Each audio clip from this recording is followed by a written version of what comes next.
it is quite a bit of stuff on the struggle bus lately, so trying to get some more things in place to try to level some stuff out. Like, we just keep thinking, like, if we can get the dehydration under control, that maybe everything else will be a little bit better. My GI tract shut down 3 days ago, so I'm on day 3 of not moving anything, which gets really, really annoying.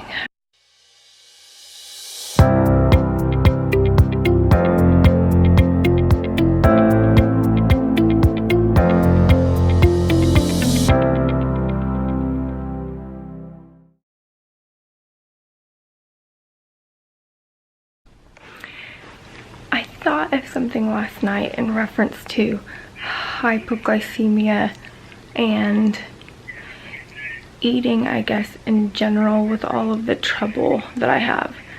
So if this is the first video you're watching, I have 6 big diagnoses. So 2 of them are genetic. So I have hypermobile EDS, Ehlers-Danlos syndrome, which is a deficiency in collagen in all of my cells.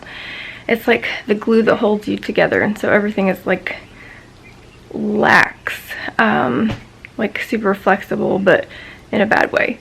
I also have ichthyosis vulgaris, so it's the nice version of ichthyosis. Your skin doesn't know how to shed correctly, and so you get like buildups of skin. You gotta like scrape it off. It's really awful. Super, super dry skin.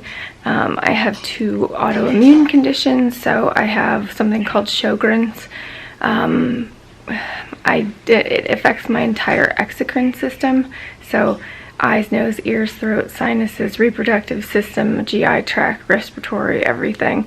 I don't make the right level of moisture, so I am dry on the inside and the outside all the time. I also have something called Raynaud's. It is another autoimmune condition that has my body, if it ever gets cold, quote unquote, it pulls all of the blood back to the core, like to save my core, at the expense of my fingers and toes and hands and feet. My nose will do it every once in a while, my ears will do it, and that can be like, I'm outside in 95-degree weather and I walk into a store that's like 72 and my whole body thinks it's freezing, and then it's really strange. I'll put a picture in it here so you can actually see what it looks like. And then I also have 2 dysautonomia conditions. One is called HA-POTS, so hyperadrenergic postural orthostatic tachycardia syndrome. If I am laying down, then my whole body thinks everything is fine, and my blood pressure is regulated and my heart rate, and everything is fine and fabulous until I stand up, and then my heart rate rises and my blood pressure rises and my heart rate rises and my blood pressure rises, until it resets itself. Sometimes it just resets slowly but surely, and then sometimes if it's really bad, it only resets if I black out, which is really less than fun. I have a hyperadrenergic, which is an adrenaline problem that's tied into it, and so if I get upset really quick, if something really painful happens, like failed IVs over and over and over again, I black out on those almost all the time now. So, and then the other dysautonomia that I have, it's called MCAD, mast cell activation disorder. Like, you have a natural response to a problem with your system, like a bee sting or anything like that. And so your body sends defenders of your body to that location, and you know, it hurts, it swells, it itches, you know, that kind of thing. But my body overreacts with anything like that. It doesn't have to be a bee sting, it can be an ant bite and my whole leg will swell. I have really, really adverse reactions to over-the-counter, like cream medications and that kind of thing. I can get a rash from something. We don't know what the something is. And so I had long time ago, I would get like anti-itch creams and that kind of thing, and I would put it on there, and instead of making it better, it makes it worse. So like I have a bug bite or something on my leg, and then I'll put that stuff on there, and it literally everywhere I touch the cream too, like, is this massive allergic reaction. It's awful. So I have tons of other stuff that come along with it. Horrible GI tract. I have trouble swallowing. I have esophageal dysmotility, gastroparesis, and small and large intestine dysmotility. My large intestine is the worst.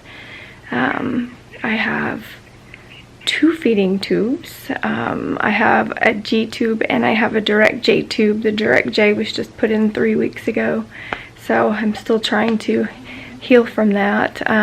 My dehydration is pretty much out of control, so I have a double port that was put in 3 weeks ago. That one hasn't been accessed yet. We're still kind of waiting for everything to heal. So I suffer really bad from hypoglycemia because I can get enough sugar into my system, at least I think it's enough, and then partly of what I like just realized, and I've been fighting this forever, so I have a Dexcom that reads into a receiver and it tells me where my sugar's at. So like right now I'm at 53. I've been fighting it all night.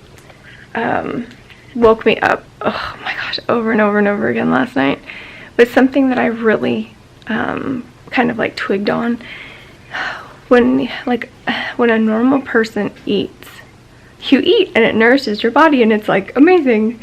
But when somebody like me eats, I have so much of my energy goes to trying to digest my food, depending upon what I'm eating, drinking, whatever, trying to get my sugar up. It goes, like, I have so much of my energy that's going to try to digest my food. I'm actually using more calories than I'm getting into my system. Happens all the time.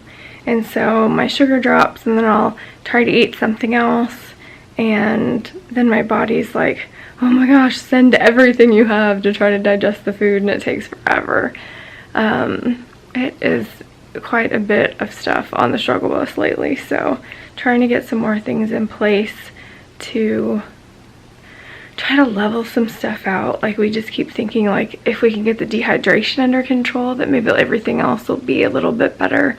My GI tract shut down 3 days ago, so I'm on day 3 of not moving anything, which gets really, really annoying, especially when you're taking all the meds and you're doing all the things that you're supposed to, and then it still doesn't happen. But the dehydration's so bad because now it's been 3 weeks since I had any IV fluids. So we had blood work and some labs run last Wednesday, right before the July 4th holiday, and I'm still waiting for results on that. Once we have results on that, I think all of the new prescriptions for IV fluids are supposed to be written then. Try to see if we can get some stuff under control. So, oh my goodness. So, keep on keeping on. That's about it. So, I love you guys. See you later. Bye.